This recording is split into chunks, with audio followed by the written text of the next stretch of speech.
ನಂದಿಗಿರಿಧಾಮದಲ್ಲಿ cabinet meeting ಇದೆ. CM ಸಿದ್ದರಾಮಯ್ಯನವರ ನೇತೃತ್ವದಲ್ಲಿ ಈ ಮಹತ್ವದ ಸಭೆ ನಡೆಯಲಿದೆ. ಕಳೆದ ಜೂನ್ 19ರಂದು ನಡೆಯಬೇಕಾಗಿತ್ತು ಸಚಿವ ಸಂಪುಟ ಸಭೆ. ಆದರೆ ಕೊನೆಯ ಕ್ಷಣದಲ್ಲಿ ನಂದಿಗಿರಿಧಾಮದಿಂದ ವಿಧಾನಸೌಧಕ್ಕೆ ಅದು ಸ್ಥಳಾಂತರ ಆಗಿತ್ತು. ಅನಂತರ ಮತ್ತೆ ಇದೀಗ ನಂದಿಗಿರಿಧಾಮಕ್ಕೆ ಕ್ಯಾಬಿನೆಟ್ ಸ್ಥಳಾಂತರ ಆಗ್ತಾ ಇದೆ. ಇಂದಿನ ಸಂಪುಟ ಸಭೆಯಲ್ಲಿ ಪ್ರಮುಖ ವಿಚಾರಗಳ ಬಗ್ಗೆ ಚರ್ಚೆಯನ್ನ ಮಾಡಲಾಗುತ್ತೆ. ಕ್ಯಾಬಿನೆಟ್ ಮೀಟಿಂಗ್ ನಡೆಯುತ್ತೆ ಅಂತ ಅಂದಾಗಲೇ ಸಹಜವಾಗಿ ಕುತೂಹಲ ಇರುತ್ತೆ. ಈ ಕ್ಯಾಬಿನೆಟ್ ಮೀಟಿಂಗ್ನಲ್ಲಿ ಎಷ್ಟು ಚರ್ಚೆಗಳಾಗತ್ತೆ, ಯಾವ್ಯಾವ ವಿಚಾರದ ಬಗ್ಗೆ ಚರ್ಚೆ ನಡೆಯುತ್ತೆ, ಏನು ತೀರ್ಮಾನವನ್ನು, ನಿರ್ಣಯವನ್ನು, ಆದೇಶವನ್ನು ಮಾಡಲಾಗತ್ತೆ, ಕೈಗೊಳ್ಳಲಾಗತ್ತೆ ಅನ್ನುವಂಥದ್ದು. ಅದೇ ರೀತಿಯಾಗಿ ಕ್ಯಾಬಿನೆಟ್ ಮೀಟಿಂಗ್ ಮೇಲೆ ಸಾಕಷ್ಟು ನಿರೀಕ್ಷೆಯನ್ನು ಕೆಲವು ವರ್ಗಗಳು ಇಟ್ಕೊಂಡಿದೆ. ಯಾಕಂದರೆ ಬಹಳ ಚರ್ಚೆಗಳಾಗುವಂಥ ಸಾಧ್ಯತೆಗಳಿರುತ್ತೆ, ಬಹು ವರ್ಷಗಳ ಬೇಡಿಕೆ ಇರುತ್ತೆ, ಅವುಗಳನ್ನು ಈಡೇರಿಸುವ ಸಾಧ್ಯತೆ ಇರುತ್ತೆ. ಆ ಕಾರಣಕ್ಕಾಗಿ ಇವತ್ತಿನ ಮೀಟಿಂಗ್ ಕೂಡ ಅಷ್ಟೇ ಮಹತ್ವವನ್ನು ಪಡ್ಕೊಳ್ತಾ ಇರೋದು. ಹಾಗಿದ್ರೆ ಈ ಬಾರಿ ಏನೇನು ಚರ್ಚೆ ಆಗಬಹುದು, ಯಾವೆಲ್ಲ ನಿರೀಕ್ಷೆಗಳನ್ನು ಇಟ್ಕೊಳ್ಳಲಾಗಿದೆ ಅದನ್ನು ನೋಡೋದಾದರೆ 8 ಪ್ರಾಥಮಿಕ ಕೇಂದ್ರವನ್ನು ಸಮುದಾಯ ಆರೋಗ್ಯ ಕೇಂದ್ರ ಅಂತ ಮಾಡಬೇಕು ಅನ್ನುವಂಥ ನಿಟ್ಟಿನಲ್ಲಿ ಚರ್ಚೆ ಆಗ್ತಾ ಇದೆ. ಸೊ ಇವತ್ತು ಆ ವಿಚಾರ ಮತ್ತೆ ಚರ್ಚೆ ಆಗಬಹುದು. ಅದಕ್ಕೆ ಸಮ್ಮತಿ ಸಿಕ್ಕಿ ಒಂದು ನಿರ್ಣಯವನ್ನು ಕೈಗೊಳ್ಬಹುದು, ಒಂದು ಮೆಸೇಜನ್ನು ಪಾಸ್ ಮಾಡಬಹುದು. ಇದರ ಜೊತೆಗೆ ಈ ಕೋಲಾರ ಜಿಲ್ಲೆಯ ಬಾಲಕರ ಮತ್ತು ಬಾಲಕಿಯರ ಸರ್ಕಾರಿ ಕಾಲೇಜು ಅಭಿವೃದ್ಧಿ ಬಹು ವರ್ಷಗಳಿಂದ ಬೇಡಿಕೆ ಇಡ್ತಾ ಇದ್ದಾರೆ. ಅಭಿವೃದ್ಧಿ ಮಾಡಿದ್ರೆ ಆ ಭಾಗದ ಮಕ್ಕಳಿಗೆ ಒಳ್ಳೆಯದಾಗತ್ತೆ, ವಿದ್ಯಾಭ್ಯಾಸಕ್ಕೆ ಅನುಕೂಲಕರವಾಗತ್ತೆ. ಪೋಷಕರು ಕೂಡ ಈ ಬೇಡಿಕೆನ ಇಟ್ಕೊಂಡಿದ್ದಾರೆ. ದಯವಿಟ್ಟು ಈ ಬಗ್ಗೆ ಗಮನ ಹರಿಸಿ ಸರ್ಕಾರಿ ಕಾಲೇಜನ್ನು ಅಭಿವೃದ್ಧಿ ಮಾಡಿ. ವಿದ್ಯಾಭ್ಯಾಸಕ್ಕಾಗಿ ವಿದ್ಯಾರ್ಥಿಗಳು ಬಹಳ ದೂರದಿಂದ ಎಲ್ಲ ಇಲ್ಲಿಗೆ ಬರ್ತಾರೆ. ಹೀಗಿರಬೇಕಾದ್ರೆ ಅಲ್ಲಿ ಅಭಿವೃದ್ಧಿ ಆಗೋದು ಸೂಕ್ತ ಅಂತ. ಇನ್ನೊಂದು, ಬೆಂಗಳೂರು ವಿವಿ ನೂತನ ಕ್ಯಾಂಪಸ್ 2ನೇ ಹಂತದ ಅಭಿವೃದ್ಧಿ ಕಾಮಗಾರಿ ಮಾಡೋದು ಬಾಕಿ ಇದೆ. ಅದಕ್ಕೆ ಸಂಬಂಧಪಟ್ಟಂತೆ ಇಲ್ಲಿ ಚರ್ಚೆ ಆಗುವಂಥ ನಿರೀಕ್ಷೆನ ಇಟ್ಕೊಳ್ಳಲಾಗಿದೆ. ಕಾಮಗಾರಿ ವಿಚಾರಕ್ಕೆ ಸಂಬಂಧಪಟ್ಟಂತೆ ಚರ್ಚಿಸಿ ಒಂದು ನಿರ್ಧಾರವನ್ನು ಅಥವಾ ಒಂದು ನಿರ್ಣಯವನ್ನು ಕೈಗೊಳ್ಳಬಹುದು.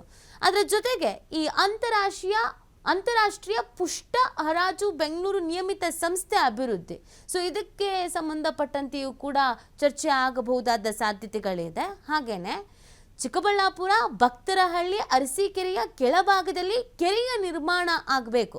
ನೀರಿನ ಯೋಜನೆಗೆ ಸಂಬಂಧಪಟ್ಟಂತೆಗೆ ಬೇಡಿಕೆಯನ್ನು ಇಟ್ಕೊಳ್ಳಲಾಗಿದೆ. ಆ ಭಾಗದ ರೈತರು, ಆ ಭಾಗದ ಜನರು ದಯವಿಟ್ಟು ಇದೊಂದು ವ್ಯವಸ್ಥೆನ ಮಾಡಿಕೊಡಿ ಅಂತ ಕೇಳ್ಕೊಂಡಿದ್ದಾರೆ. ಜನಪ್ರತಿನಿಧಿಗಳು ಕೂಡ ಇದನ್ನು ಸರ್ಕಾರದ ಮುಂದೆ ಇಟ್ಟಿದ್ದಾರೆ. ಹಾಗಾಗಿ ಅದರ ಬಗ್ಗೆನೂ ಕೂಡ ನಿರ್ಣಯವನ್ನು ಕೈಗೊಳ್ಳಬಹುದು. ಇನ್ನು ಈ ಮಾಗಡಿಯ ಕೆಂಪೇಗೌಡ ಕೋಟೆ ನವೀಕರಣ ಮೊತ್ತದ ವಿಚಾರಕ್ಕೆ ಸಂಬಂಧಪಟ್ಟಂತೆಯೂ ಕೂಡ ಇಲ್ಲಿ ಚರ್ಚೆ ಆಗಬಹುದು. ಹಾಗೆಯೇ ಚಿಕ್ಕಬಳ್ಳಾಪುರ ಜಿಲ್ಲೆಯ ಬಾಗೇಪಲ್ಲಿ ಹೆಸರನ್ನು ಭಾಗ್ಯನಗರ ಅಂತ ನಾಮಕರಣ ಮಾಡ್ತೀವಿ ಅನ್ನೋದನ್ನು ಹೇಳ್ತಾ ಇದ್ರು. ಸೊ ಅದಕ್ಕೆ ಸಂಬಂಧಪಟ್ಟಂತೆ ಇವತ್ತು ಚರ್ಚಿಸಿ ನಿರ್ಧಾರವನ್ನು ಕೈಗೊಳ್ಳಬಹುದು, ಅದನ್ನು ಅನೌನ್ಸು ಮಾಡಬಹುದು ಅನ್ನುವಂಥ ನಿರೀಕ್ಷೆಯನ್ನು ಇಟ್ಕೊಳ್ಳಲಾಗಿದೆ.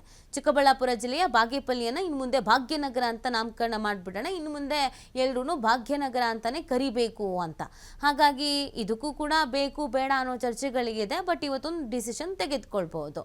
ಇನ್ನು ಬೆಂಗಳೂರು ಗ್ರಾಮಾಂತರ ಜಿಲ್ಲೆಯ ಹೆಸರನ್ನು ಬೆಂಗಳೂರು ಉತ್ತರ ಜಿಲ್ಲೆ ಅಂತ ಮರುನಾಮಕರಣ ಮಾಡಬೇಕು ಅನ್ನೋದು ಕೂಡ ಸರ್ಕಾರದ ಪ್ರಸ್ತಾವನೆ ಇರೋದು. ಸರ್ಕಾರ ಇವತ್ತು ಈ ವಿಚಾರವನ್ನು ಪ್ರಸ್ತಾಪಿಸಬಹುದು ಎಲ್ಲರೂ ಮುಂದೆ. ಹಿಂಗಿದ್ದೀವಿ, ಹಿಂಗೆ ಅನ್ಕೊಂಡಿದ್ದೀವಿ, ಚೇಂಜಸ್ ಮಾಡೋಣವಾ ಅಂತ ಅದ್ರ ಬಗ್ಗೆಯೂ ಕೂಡ ನಿರ್ಧಾರವನ್ನು ಕೈಗೊಳ್ಬಹುದು. ಹೀಗೆ ಹಲವು ನಿರ್ಧಾರಗಳ ಬಗ್ಗೆ ಇವತ್ತು ಚರ್ಚೆ ಆಗುವಂಥ ಸಾಧ್ಯತೆ ಇದೆ. ಈ ಬಗ್ಗೆ ಮತ್ತಷ್ಟು ಮಾಹಿತಿಯನ್ನು ನೀಡ್ತಾರೆ ನಮ್ಮ ಪ್ರತಿನಿಧಿ ಸ್ವಾಮಿ. ಇವತ್ತು ಕ್ಯಾಬಿನೆಟ್ ಮೀಟಿಂಗ್ ಇರೋದ್ರಿಂದ ಸಹಜವಾಗಿ ನಿರೀಕ್ಷೆಗಳಂತೂ ಇದೆ. ಇವತ್ತಿನ ಮೀಟಿಂಗ್ನಲ್ಲಿ ಏನೆಲ್ಲ ಚರ್ಚೆಗಳು ಆಗಬಹುದು, ಎಷ್ಟೊತ್ತಿಗೆ ಪ್ರಾರಂಭ ಆಗತ್ತೆ? ಇವತ್ತು ಚಿಕ್ಕಬಳ್ಳಾಪುರದ ನಂದಿಗಿರಿಧಾಮದಲ್ಲಿ ಕ್ಯಾಬಿನೆಟ್ ಸಭೆ ನಡೀತಾ ಇದೆ. ವಿಶೇಷವಾಗಿ ಇವತ್ತು ಚಿಕ್ಕಬಳ್ಳಾಪುರ ಜಿಲ್ಲೆ ಸೇರಿದಂತೆ ಕೋಲಾರ ಹಾಗೂ ಬೆಂಗಳೂರು ಗ್ರಾಮಾಂತರಗಳಿಗೆ ಸಂಬಂಧಿಸಿದಂತೆ ವಿಶೇಷ ಪ್ಯಾಕೇಜ್ಗಳನ್ನ ಘೋಷಣೆ ಮಾಡುವ ನಿರೀಕ್ಷೆಯನ್ನ ಆ ಭಾಗದ ಶಾಸಕರು ಸೇರಿದಂತೆ ಸಚಿವರು ಇಟ್ಕೊಂಡಿರುವಂತದ್ದು.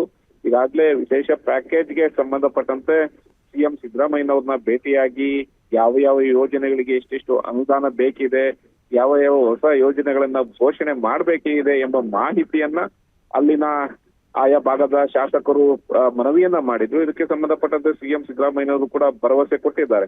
ಅಂದ್ರೆ ಯಾವ ಯೋಜನೆಗಳಿಗೆ ಯಾವ ಹಂತದಲ್ಲಿದೆ ಎಂಬ ಸಂಪೂರ್ಣ ಮಾಹಿತಿಯನ್ನು ಪಡೆದುಕೊಂಡು ಯೋಜನೆಗೆ ಅನುಗುಣವಾಗಿ ಅನುದಾನವನ್ನ ಬಿಡುಗಡೆ ಮಾಡುವ ಒಂದು ಭರವಸೆಯನ್ನ ಕೊಟ್ಟಿರುವಂತದ್ದು. ಹಾಗಾಗಿ ಇವತ್ತು ಸಿಎಂ ಸಿದ್ದರಾಮಯ್ಯನವರ ನೇತೃತ್ವದಲ್ಲಿ ನಂದಿಗಿರಿಧಾಮದಲ್ಲಿ 12 ಗಂಟೆಗೆ ಈ ಕ್ಯಾಬಿನೆಟ್ ಸಭೆ ಶುರುವಾಗುತ್ತೆ. ಸಚಿವ ಸಂಪುಟದ ಎಲ್ಲಾ ಸಚಿವರು ಈ ಕ್ಯಾಬಿನೆಟ್ ನಲ್ಲಿ ಭಾಗವಹಿಸಿ ಅಲ್ಲಿ ಪ್ರಮುಖವಾದ ವಿಚಾರಗಳನ್ನ ಚರ್ಚೆ ಮಾಡ್ತಾರೆ. ಅಂದ್ರೆ ಪ್ರಮುಖವಾಗಿ ಈಗ ವಿಶೇಷವಾಗಿ ಕೆಲವೊಂದು ಬೆಂಗಳೂರು ಗ್ರಾಮಾಂತರ ಹಾಗೂ ಕೋಲಾರ ಚಿಕ್ಕಬಳ್ಳಾಪುರವನ್ನ ಹೊರತುಪಡಿಸಿಯೂ ಕೂಡ ಕೆಲವೊಂದು ಯೋಜನೆಗಳನ್ನ ಘೋಷಣೆ ಮಾಡುವ ಸಾಧ್ಯತೆ ಇದೆ. ವಿಶೇಷವಾಗಿ ಈ 3 ಜಿಲ್ಲೆಗಳಿಗೆ ಪ್ರಾತಿನಿಧ್ಯ ಕೊಟ್ಟು ಅಲ್ಲಿ ಯಾವ ಯಾವ ಅಭಿವೃದ್ಧಿ ಕಾರ್ಯಗಳನ್ನ ಜಾರಿಗೆ ಮಾಡಬೇಕು ಅನ್ನೋದ್ರ ಬಗ್ಗೆ ಹೆಚ್ಚು ಗಮನ ಕೊಡುವಂತಹ ಒಂದು ಕ್ಯಾಬಿನೆಟ್ ಸಭೆಯನ್ನ ಈಗ ಮಾಡ್ತಾ ಇರುವಂತದ್ದು. ಪ್ರಮುಖವಾಗಿ ಕೋಲಾರ ಹಾಗೂ ಬೆಂಗಳೂರು ಗ್ರಾಮಾಂತರ ಹಾಗೂ ಚಿಕ್ಕಬಳ್ಳಾಪುರ ಜಿಲ್ಲೆಗೆ ಅಭಿವೃದ್ಧಿ ಯೋಜನೆಗಳಿಗೆ ಸಂಬಂಧಪಟ್ಟಂತೆ ಈಗಾಗಲೇ ಸರ್ಕಾರ ಎಲ್ಲಾ ರೀತಿಯ ಒಂದು ಮಾಹಿತಿಯನ್ನ ಪಡ್ಕೊಂಡಿರುವಂತದ್ದು. ಅದರಲ್ಲಿ ಪ್ರಮುಖವಾಗಿ ಕೋಲಾರ ಜಿಲ್ಲೆಯ ಬಾಲಕ ಬಾಲಕಿಯರ ಸರ್ಕಾರಿ ಕಾಲೇಜಿಗೆ ಸುಮಾರು 40 ಕೋಟಿ ಹಾಗೂ ಆಡಳಿತಾತ್ಮಕ ಅನುಮೋದನೆ ಕೊಡುವುದರ ಬಗ್ಗೆ ಇವತ್ತಿನ ಸಭೆಯಲ್ಲಿ ಸಾಧ್ಯತೆ ಇದೆ.